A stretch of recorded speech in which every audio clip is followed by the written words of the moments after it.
Daily. Taste the Daily.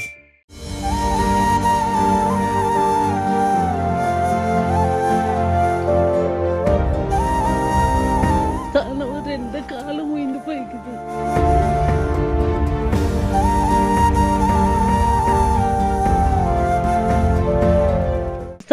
ரெண்டு காலம் உயிர்ந்து போய்க்குது. என் பிள்ளைக்கு இப்போதான் கல்யாணம் ஆகி சின்ன குழந்தை 1 மாதம் குழந்தை இருக்குது. அந்த வாகனம் அண்ணா தான் என் பைப்பு இல்லை, எங்களுக்கு பைப்பு கிடையாது. அது விட்டா எங்களுக்கு வேறு வழி கிடையாது ஐயா. என் பிள்ளை ஒரே பிள்ளை, அண்ணன் தம்பி யாரும் கிடையாது ஐயா. நான் வயசானவர் 2 காலம் உயிர்ந்து போய் நடக்கவே முடியாது. விட்டாடு கடுப்பை எங்கே போக மாட்டேன் நான்.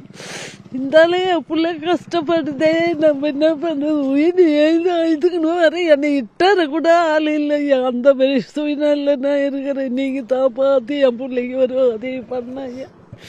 இந்த கவர்மெண்ட் பார்த்தாச்சாலும் மொத்தம் வண்டி பண்ண போது என் பிள்ளை வந்து அதே போகிறான். ஐயா எனக்கு யாரும் இல்லை, நான் ஒரு பரதேசி மாரியா ஐயா. நான் எனக்கு அண்ணன் தம்பி அப்பா அம்மா யாருமே கிடையாது.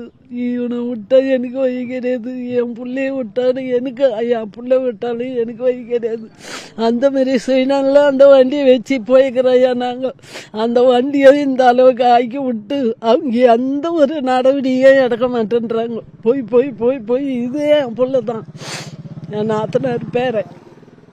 இருந்தாலும் நம்ம போய் அங்கே போய் ஸ்டேஷனில் கேஸ் கொடுத்தா இன்னைக்கு வா நாளைக்கு வா இன்னைக்கு வா நாளைக்கு வான்றாங்க.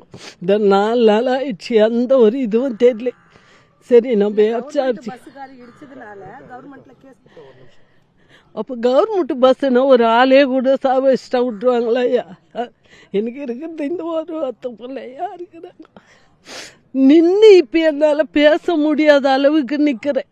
அந்த மாதிரி சூழ்நிலை நான் இருக்கிறேன். கடந்த 15ஆம் தேதி என்னுடைய வாகனத்தை எடுத்துக்கிட்டு நான் ஆட்டோ எடுத்துகிட்டு ஈகாட்டில் இருந்து திருவள்ளூர் சர்வீஸ் சென்டருக்கு போகலான்னு சொல்லி நான் போகும்போது கரெக்டாக ஜெயபிரகாஷ் நகரில் நான் வந்துட்டுருக்கேன். கவர்மெண்ட் பஸ் 505 எம்டிசி பஸ்ஸு என்னை கிராஸ் பண்ணி வண்டி போயின்னு இருக்குது. வண்டி பின்னாடி நான் வந்துட்டுருக்கேன். அப்படி வந்துன்னு இருக்கிற சூழ்நிலையில் எந்த ஒரு சிக்னல் போடாமல் இண்டிகேட்டர் எதுவுமே இல்லாமல் குறுக்க அவருக்கு டிரைவருக்கு ரைட் சைடில் அவங்க ஒரு பைக் கார் நிறுத்தி பேசுறதுக்காக அவர் எந்த ஒரு இன்டிமேஷனும் கொடுக்காம சடனாக வண்டியை பிரேக் போட்டதுனால நானும் பின்னாடி போயின்னு இருக்கிறேன். கட்டுப்பாட்டு இழந்து வண்டி நான் எவ்வளோ பிரேக் போட்டோம் என்னால் முடியாத சூழ்நிலையில் அவரை சடன் பிரேக்குனால என்னால் கண்ட்ரோல் பண்ண முடியாத வண்டியை நான் விட்டுட்டேன். வண்டி விட்டதில் எனக்கு முட்டியில் காயம், தொடையில் சதப்பு சிங்கி இருக்குது, ஜவ்வு கொலாப்ஸ் ஆகிருக்குதுன்னு கவர்மெண்ட் டாக்டர் ரிப்போர்ட் கொடுத்துருக்குறாங்க. இப்போ ரிப்போர்ட் கொடுத்தோம். நாங்கள் ஹாஸ்பிட்டல் போயிட்டு அன்றைக்கி மதியமே நாங்கள் காவல் நிலையத்தில் புகார் கொடுத்தோம். இந்த மாதிரி அசம்பாவிதம் நடந்திருக்கு புகார் கொடுத்து அவங்க எந்த ஒரு ஆக்ஷனும் எடுக்கல, எஃப்ஐஆரும் போடல. 4-5 நாள் ஆகிது. இன்னும் ஒரு ரெஸ்பான்ஸ் யாருமே எதுவும் பஸ் டிரைவரும் கண்டக்டர் யாரும் எங்களை பார்க்கல, எதுவும் செய்யலை. கேட்கும் போதெல்லாம் இன்றைக்கி போயிட்டு நாளைக்கு வாங்க, நாளைக்கு போயிட்டு மறான்னு வாங்க அப்படின்னு மாற்றி தான் சொல்லின்னு இருக்கிறாங்க. என்னுடைய வண்டியோடைய ஃபுட்டேஜு, என்னுடைய எல்லாமே எங்ககிட்ட ஆதாரம் இருக்குது. எல்லாமே நாங்கள் கொடுக்குறோம்.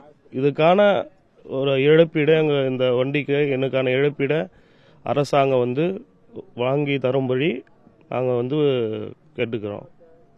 எங்கள் பெட்டிஷன் இப்போ எஸ்பி ஆஃபீஸுக்கிட்ட கொடுத்துருக்கோம். திருவள்ளூர் எஸ்பி 15ஆம் தேதி B1 போலீஸ் ஸ்டேஷன் இங்கே திருவள்ளூரில் டவுன் ஸ்டேஷனில் பெட்டிஷன் கொடுத்தோம். ஹெட் கான்ஸ்டபிள் பெட்டிஷன் வாங்கினார். அன்றைக்கி ஈவினிங்கு எஸ்ஐ பேசினா போல் நாங்கள் வர வச்சு பேசுகிறோன்னா எந்த ரெஸ்பான்ஸும் பண்ணல. திருப்பி மாநில இன்ஸ்பெக்டர் போய் பார்த்தோம், அவரும் பார்த்து எந்த ஒரு ரெஸ்பான்ஸும் பண்ணல. கிட்டத்தட்ட நான் நேற்று போனோம், நேற்று எந்த ரெஸ்பான்ஸும் இல்லை. இன்றைக்கி அதனால் இன்றைக்கி எஸ்பி ஆஃபீஸ் வந்திருக்கிறோம். நாங்கள் ஐயா கிட்ட போய் பார்த்து கொடுத்துருக்குறோம்.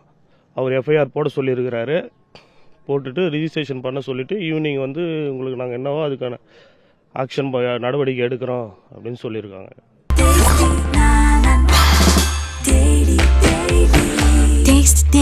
Taste the Daily.